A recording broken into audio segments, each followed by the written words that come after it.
So the main advantages, the principal advantages of using timber in part of a sustainable construction system is that this is a building material that is replenishable.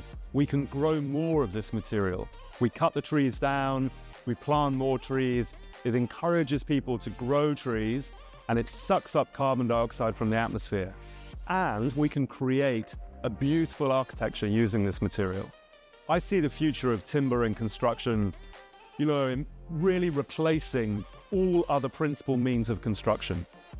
There will be concrete, there will be steel in infrastructure, but for our buildings, I really see a future where we're innovating using timber, using different types of engineered timber, but really working towards a totally timber environment for architecture.